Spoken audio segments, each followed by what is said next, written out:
America, my name is Osei-Frimpong. I come to you live every Thursday about this time. Let me make sure my audio is right, lest you have a hard time hearing me, and I do not want that.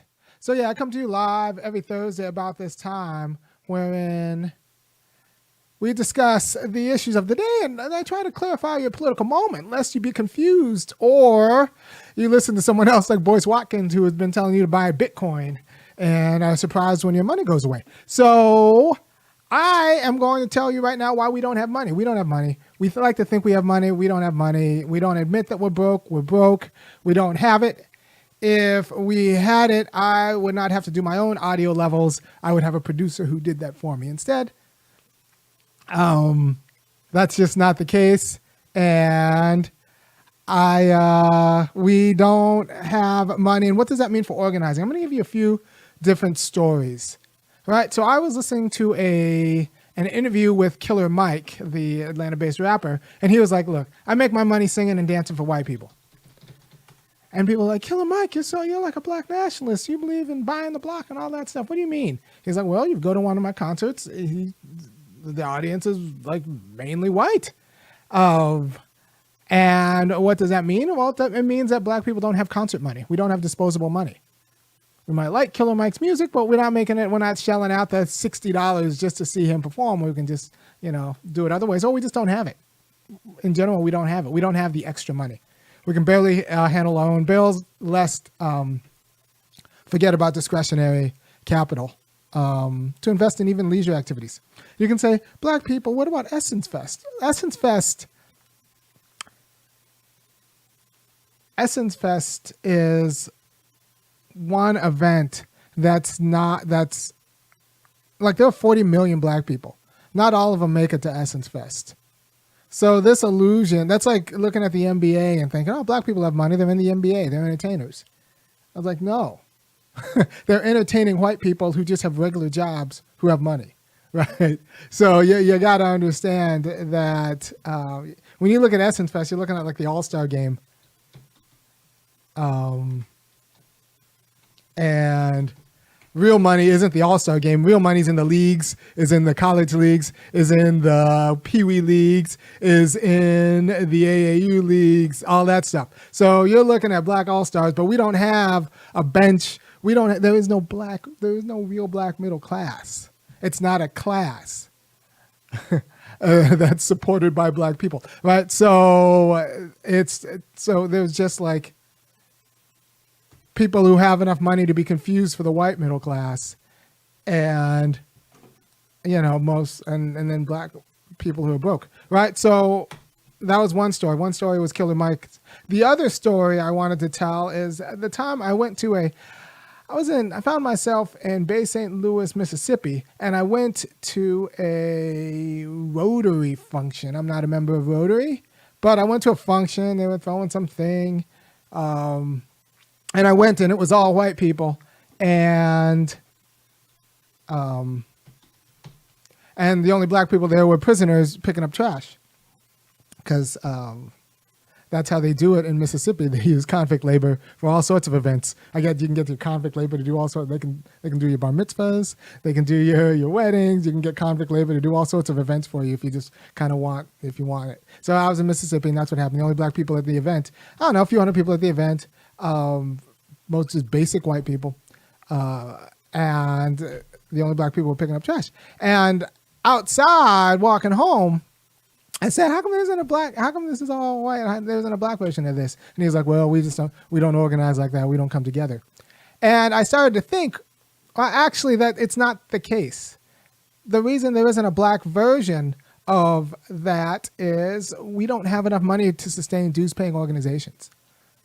And we also don't have enough money to sustain intimate contact with black people.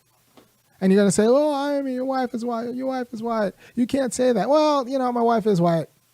I believe in integration. I just don't integrate on my knees. I integrate standing up. But in another way, we don't have enough money to sustain intimate contact with black people, because not only do we not have, as a community, disposable income. What we have is debt. And if you're in an intimate relationship with debt, that means the debt becomes your debt. There's no barrier between you and the other person's debt, right? So if you're building while black, means you're building with someone who's always a liability. And black people, make no mistake, in this America, you're always a financial liability, or someone in your family is a financial liability, which means you can't build with anyone with a family. See, people need to study a little bit more about why the civil rights movement was so young. Why was the civil rights? Why are so many people? Why were they alive, and why are they just so young in general? And it's because everyone else was scared of jeopardizing their job, right? And so you can't build a movement with people who can't both build a movement. Except for Medgar Evers, he had a family wiped out, right? And they all ended up broke, died broke. So you can't build a movement off of people who don't have community stability and who are also liabilities to each other, right? So let's say I build with someone, and then that someone has a family issue. Not only do now I have to handle the institution we're building, I have to now front them money for their family, right? So this screws up all black institutions, from marriages, small businesses, to politics. Like, not only are you building with people without discretionary income, you're building with people who are liable to debt. And this is America. Everything costs. That's part of what it is to be in America. Everything costs money, right? And if you don't have extra money to handle the emergencies, then you're not really free. And I can put an even finer point on that.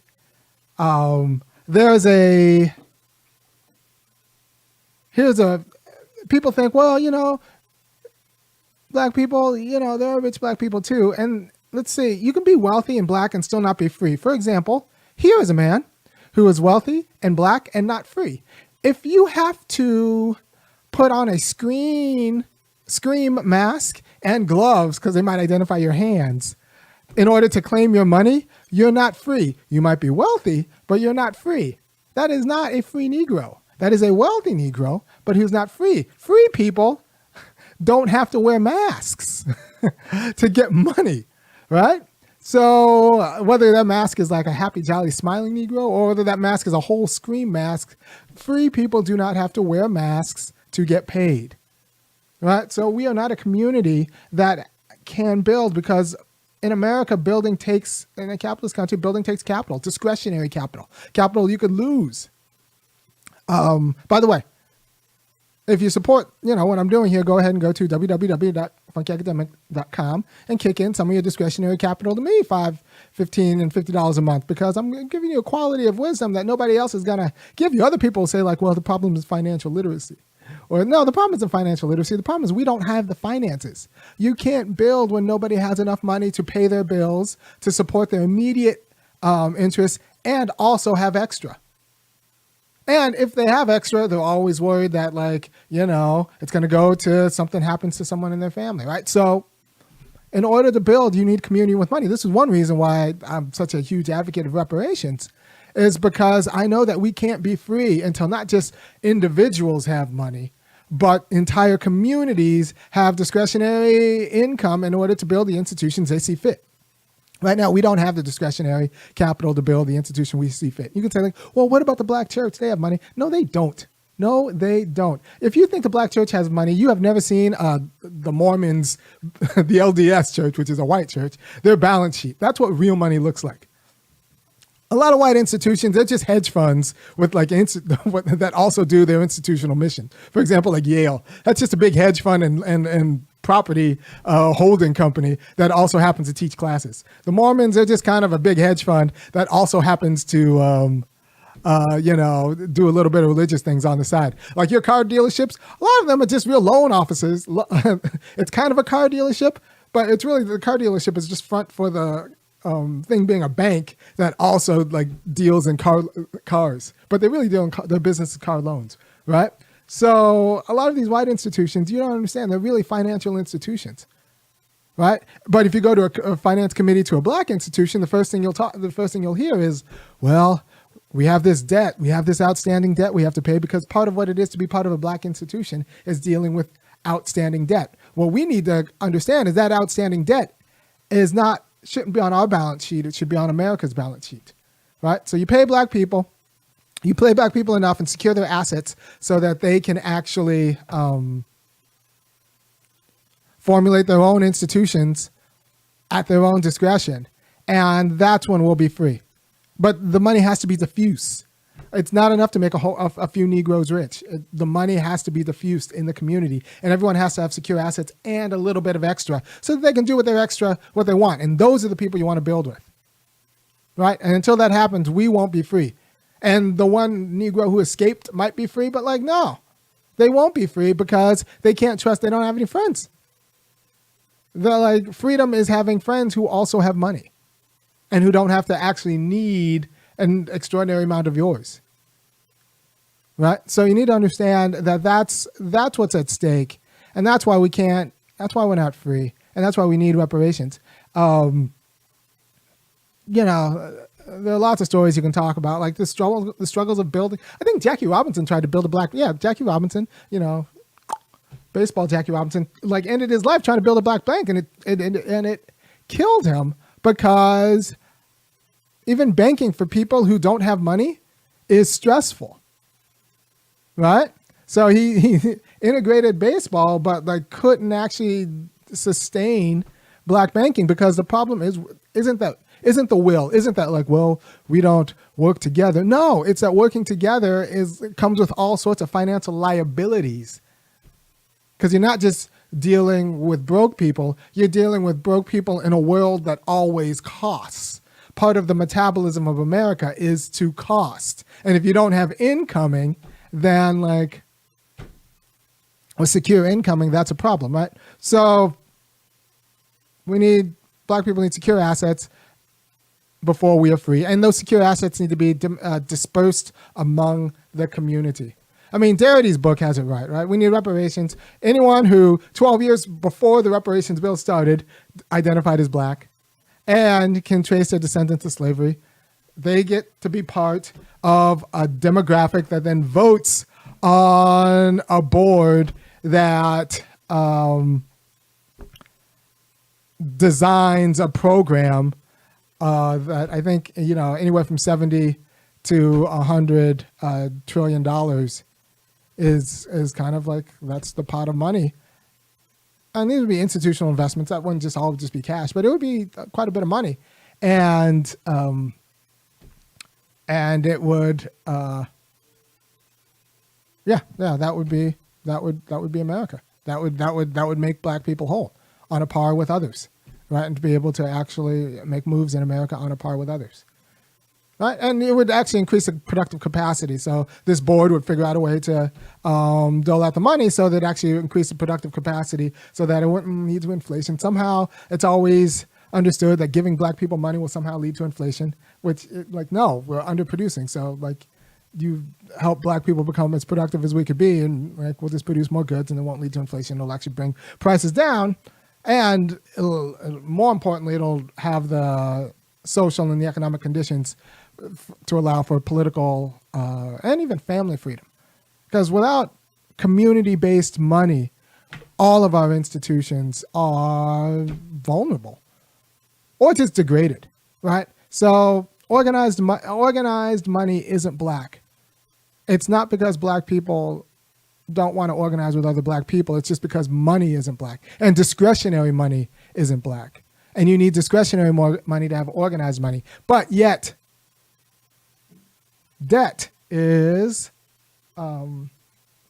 ubiquitous, right? So we have debt, we don't have money. And so organizing with people with debt, and especially immediate debt, family debt or anything like that, is just, it's just not, it's always, you build an organization like that, it's just ripe to be taken over by someone who could take care of their money. So let's say you build a black organization. You've done well, you've built a black organization. That's calling the sharks, right? Because then the sharks can now come in and buy your black organization. Because your black organization, since we don't still have reparations, is financially vulnerable to someone else coming in and taking it. This is what happens to no small amount of black radical groups. They have just enough money to kind of build, But then at the end of the day, they need to take on loans or take on debt. And then it just invites a shark to come in into this. These are all of your HBCUs, by the way, and then start guiding the mission. Right? So like we don't have the political or economic conditions to be, we don't have the economic conditions to be politically free. And those economic conditions are not just making individuals rich. Those economic conditions are dispersing money throughout the community, disposable income, and securing assets throughout the community. Right? So, I mean, we've all seen organizations that started out black, but then 10 years later, they ran into financial problems and then sold themselves to the nearest white liberal who was willing to cut their check. We've seen whole people like that, like Al Sharpton, right? We've seen whole leaders like start out in that trajectory. They start out legitimately black, then they run into financial troubles, and then they're selling themselves out to white liberals. Right. By the way, that's not going to be me, because I don't have financial, I have a small operation, right? But also, if you want my financial stability, go ahead and go to www.funkyacademic.com and kick in $5, $15, or $50 a month, and I'll keep telling you the truth, which I think you need to hear, right? This is why organized money is black. And if you don't think organized money isn't black, and if you think black people have organized money, you just haven't seen real money. Like most black people haven't. You haven't seen real money. You haven't seen real balance sheets. Like you think your little black business with your business cards is a real business, but you haven't seen the balance sheet of a real business that offers like 401ks and health insurance to their employees and all, and actually has employees and all that. Like black money isn't real money. I'll say it. And the only reason that you think black money is real money because the black money you think is real money is actually tied to white money. That might be behind the shadows. In the shadows. They're not free. And they're not free to tick off that white money. By the way, go to www.funkyacademic.com. And I'll keep being free. If you have any questions, leave it in the comments. But I'm just telling you the truth, even if you don't want to hear it. If you think you can go and listen to Jay-Z, and Jay-Z will tell you can just Bitcoin your way out of it. You can just buy Bitcoin and you'll be fine. That's what Jay-Z will tell you. But I think it's I think that's a scam. Right? Nobody's going to tell you. We need to stop being too proud to admit that we as a community are broke. Because anybody who's not going to admit that we as a community are broke is actually working for the enemy. Right? We as a community are broke. They get paid to puff up black people, to blame other black people, and say that we aren't broke. And then that just fattens up the calf in order for them to eat off of our brokenness. Right? So thank you for your time. And I will talk to you next week.